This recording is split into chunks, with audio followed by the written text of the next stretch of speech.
All right, so I'm just gonna say right off the top that you're probably not gonna like this video if you came to listen. I mean, the title is gonna be obvious. So if you're not like religious, or if you don't believe in God, or if you've never had religious experiences or experiences of God or things like that, then this probably isn't going to be the podcast or the vlog, whatever you want to call it, for you. Um, I just wanted to kind of talk a little bit to the people. Well, why don't I say to the people, but I just wanted to sort of share my experience with God and things like that. I've done this a couple times before, but it really hasn't come out that right. Um, it's a really hard thing to talk about because it's so subjective and personal, but also like, it's real difficult to talk about, particularly in the context of like, red pill and that kind of thing, because that's all this channel really is about. This isn't like my personal life or anything like that. I rarely, if ever, post real personal videos, and usually if I do, it's definitely within the context of red pill. Like my experience with ex-girlfriends and certain things like that, right? So, and I usually don't do those that much at all. So this is going to be a little bit of a different type of video.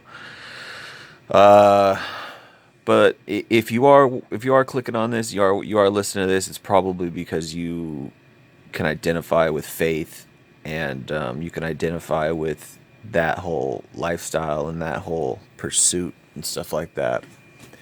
And so it's hard for me to really kind of figure out what happened exactly. The only thing I can really do is go back in history and like kind of piece it together, kind of figure out, the sequence of events and things like that happened. I was first attracted to, well, first of all, I was born into church, right? I was born into a church, and basically, you know, I wouldn't say raised in the church. I would say just Christian. I say my parents were Christian, but they had a lot of problems. My dad was an alcoholic, and they fought and things like that, and that was a big impact on my life. Starting out, just coming out of the gate. A lot of kids have real good home lives and things like that, and then a lot of kids don't. So a lot of people can relate with that in general. Uh, but yeah, that it was an interesting juxtaposition, being in church and then also at home. My parents fighting and my dad being an alcoholic, and basically watching my family life deteriorate before my very eyes as a 10, 11 year old, and even before that. But just having a bad marriage, and a lot of people can relate with that, because we come from that generation where marriage, and I mean, I think it's an interesting, from a sociological standpoint, it's just very interesting to look at history, particularly when it comes to like divorce. And of course, this red pill, it really is kind of sociology, anthropology, when you really get to its core, like what the definition of studying red pill and studying this kind of stuff is. It's the study of behavior. We're studying behavior. We're studying social behavior. And it's interesting to look at how things happen, sequences of events in history and things like that. I mean, we had a great country in the 1950s and 60s, when everything was booming, and people were very traditional, and people were very wholesome in their morals and things like that, and people were very like, probably most of them God fearing. And I mean, we have a very Christian country statistically, whether people realize that or not. And our history is, pretty good. Like as far as like freedom, America was built on freedom, and then we have these traditional values. Of course, there was all that racism, which was horrible stain on our country, which is something that was like that's our negative background on the one hand. But then on the other hand, of course, I wasn't everybody. But then on the other hand, we have this great nation at around the 1950s, 1960s, where the nuclear family, two kids in a two kids, two cars in a two-car garage and a house was everyone's dream. That was the American dream. And then somewhere along the line, it got all twisted and warped. And then becoming rich became the American dream. Becoming, a millionaire, a billionaire, and being famous. Excuse me. Became the American dream, right? Somewhere along the line. But within that, like 1970s was when second wave feminism hit, and then everything got fucked up since then, right? And you have to look at history, but we got told this lie that men were the oppressors and there was a patriarchy, which is really just kind of fighting against the social order of men being the breadwinners, which is part of female nature, which I don't like anyways. I didn't like that anyway, so I'd probably agree. I'd probably like, yeah, fuck it. Well, why do I gotta go be the breadwinner? Why do I gotta? My only attraction to a woman is my resources and my utility, and if I lose that, then I'm nobody. Like I probably would fight. I mean, I don't know about fight, but I'd probably protest alongside and say, yeah, I don't want to be utility, right? I don't want. That's my only worth. I don't want to be that, right? But uh, you know, so like my parents come from that generation, like the 70s, and the 80s, and so during that time there was a lot of shift because women were like, yeah, we can do stuff now, and yeah, this and yeah, that, and it's like it's interesting to note that divorce doubled in that time period between 1960 and 1970, and even continued to stay steady after the 80s and 90s. It went from like 39%, I believe, maybe it was 29%, I'm not sure, it was around there, 29-39% divorce rate, bumped up to like 59-60% divorce rate. So it pretty much doubled between 1960 and 1970, and then it continued to go steady until we have some reports of divorce being at 75%, between 60 and 75%. So that's crazy, right? That's insane.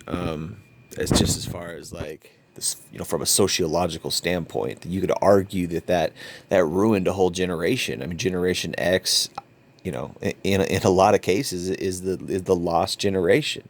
That's a generation of latchkey kids, a generation of divorce and single parents, and my generation as well, millennials, right? We all, I mean, not all, but I mean, high divorce rates, man, high divorce rates, right? So we're that's the world that we've grown up in. So that whole traditional wholesome family got turned into, no, that's the patriarchy, and that's oppressive to women, even though women are statistically happier being homemakers. They're statistically happier staying at home raising kids than they are going to work, and women are stressed out at work and they somehow want to blame the men. Like, no, that's the reality that we live in, right? But anyway, so the reason why I'm talking about that is because that's what my parents went through. They went through this divorce, and it's a weird generation, right? So, um,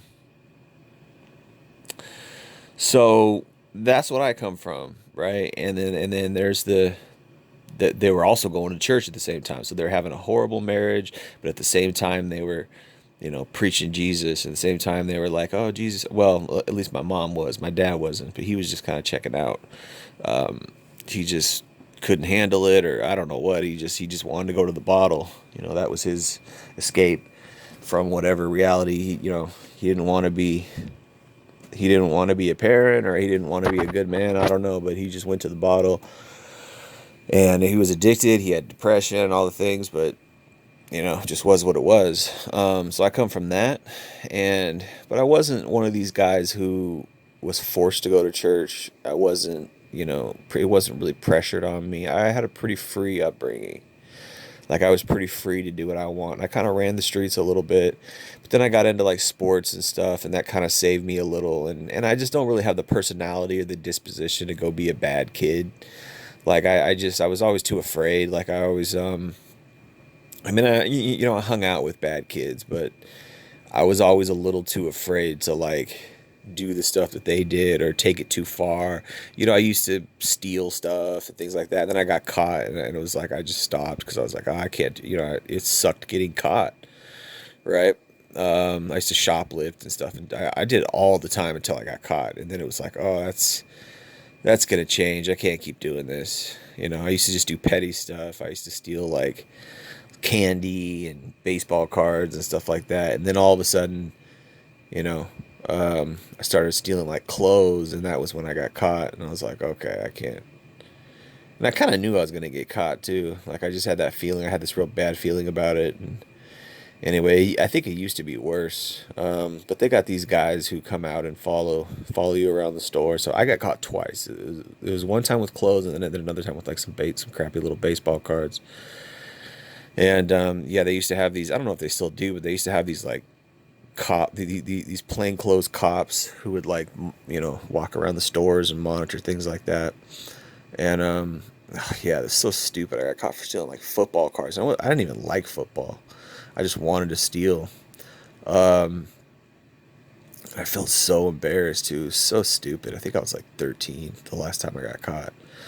And then I was like, okay, I'm not gonna do this anymore because I had to go to these like classes and stuff, and they were like trying to teach you how not to steal and stuff. So anyway, like I could have gone that route because my parents were, you know, my parents were kind of, you know, very dysfunctional and things like that. So I could have gone that other route, but I was too my disposition was just too soft. Like I just like I couldn't stand getting caught, and I hated it, and it was embarrassing, and I didn't want to like you know I was like I guess I realized at a young age I was starting off into a life of crime, and it wasn't working. Like I wasn't succeeding. I mean, it's just doing stupid. I was getting caught for petty shit, like shit that you shouldn't even get caught for. So like I realized I'm not good at this, and this sucks getting caught. So I'm not going to do that anymore. So I guess the justice system worked for me.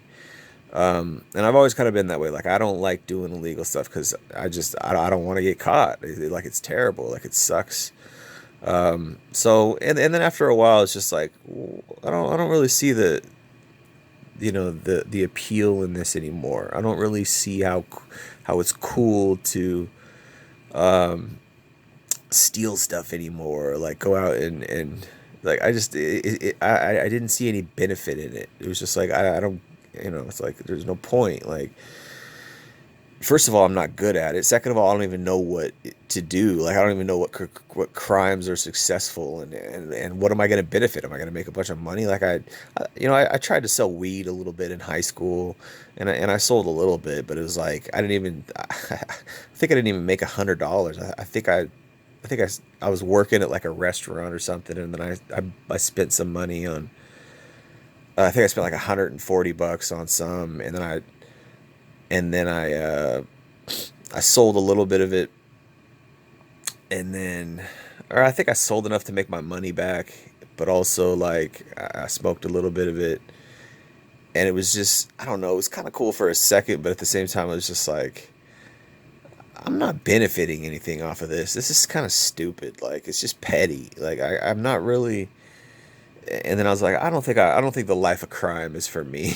Like I just, it's just stupid. Like it's just dumb. I don't know. Anyway, so that was never really my thing. But the church bug, I never really hit the church bug until about 19, and that's when I sort of like, because I was in a bad place when I was 19, man. Because I don't know, you know, I had depression and all kinds of stuff, and I was just in a real bad place, and I needed something. I think I needed help. I needed encouragement. I needed to feel like I had a purpose in life and things like that.